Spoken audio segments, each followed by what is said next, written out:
पूरी दुनिया में कोई भी बेटी अथवा बेटा, पुत्र अथवा पुत्री अपनी मां के दूध का कर्ज नहीं चुका पाया, पर मेरे प्रियजनों, श्री हनुमान जी महाराज एक ऐसे देवता हैं जो अपनी मां के दूध का कर्ज चुका पाए। आहा, जब रावण मर गया, धराशायी हो गया, जानकी मां और राम जी का मिलन हो गया। जानकी मां और हनुमान जी ने राम जी से मिलवाया मां जानकी को, विभीषण को राजा बना दिया लंका का।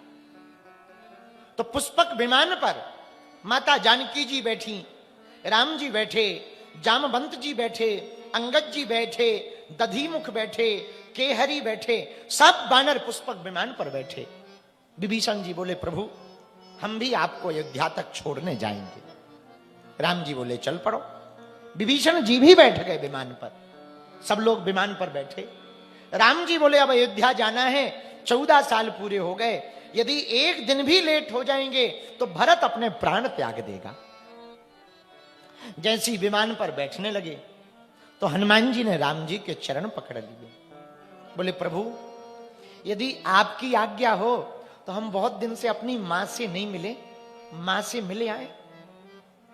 जब से सुग्रीव जी के पास आए ना, तब से वापस कभी मां के पास मिलने नहीं गए, बहुत दिन हो गए। यदि आपकी आज्ञा हो तो हम मां से मिले आए। राम जी बोले, आप जाओगे? जी महाराज। पता है राम जी क्या बोले?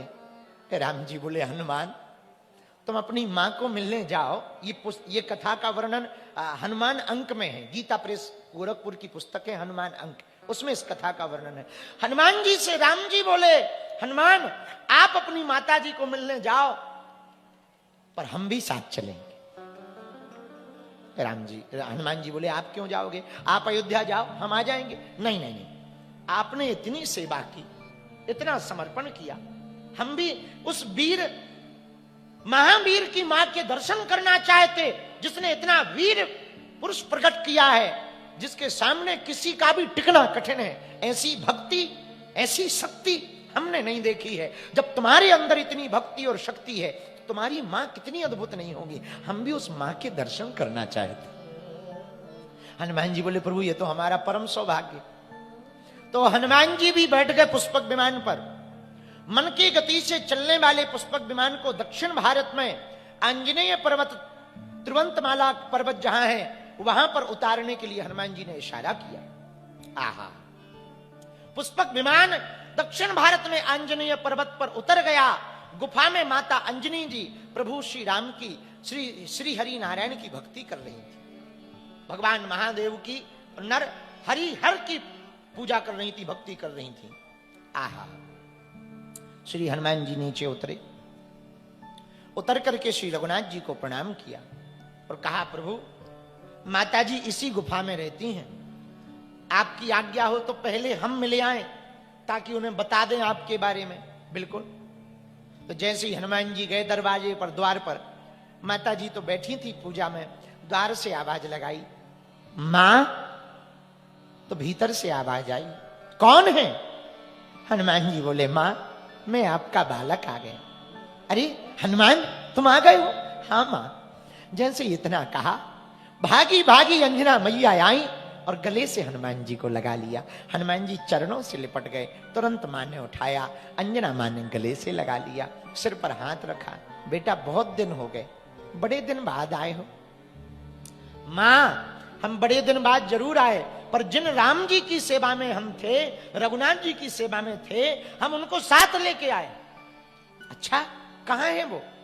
जैसे ही सामने रघुनाथ जी को देखा, श्री किशोरी जी जानकी जी को देखा, लक्ष्मण भैया को देखा, वो दिव्य रूप देखा, नील सरोवरों नीलमणि नील नीलधर श्याम श्री राम जी के बालों को देखा, श्री रघुनाथ जी के चरणों को देखा, तीर तरकस को देखा, श्री किशोरी जी की सौम्यता को देखा। माता अंजना की आंखों से आंसू फूटने लगे, आंसू बहने लगे। रघुनाथ जी ने भी प्रणाम किया। जैसे ही प्रणाम किया, माता अंजना ने हाथ पकड़कर एक तरफ राम जी को गले लगाया, दूसरी तरफ हनुमान जी को गले लगा लिया। एक हाथ राम जी के सिर पर रखा, दूसरा हाथ हनुमान जी के सिर पर रखा और माता अंजना ने हनुमान जी के बालों को पकड़कर कहा, बेटा तू धन्य है, मैं तेरी मां बनकर धन्य हूं। मैंने ऐसा बेटा जाया है जो नारायण को भी मेरे द्वार लेकर के आ गया, जो नारायण को, जो श्री हरि को मेरे द्वार पर लेकर के आ गया। किशोरी जू के साथ हनुमान जी के सिर पर हाथ घुमाते हुए माता अंजना ने हनुमान जी से कहा, हनुमान जा, मैं आज तुझे अपने दूध के ऋण से उऋण करती हूं। जा, तू मेरे दूध के कर्जा से उऋण है, जा। और पहला ऐसा बालक होगा जो अपनी मां के दूध के कर्जे से उऋण होगा। ये सुनते ही हनुमान जी की आंखों में आंसू आ गए, राम जी भी रोने लगे। दोनों को खूब आशीर्वाद दिया। मेरे प्रियजनों, एकमात्र हनुमान है जो दूध के ऋण से उऋण है, मां के दूध के कर्जा से मुक्त है। बालाजी महाराज के कृपा पात्र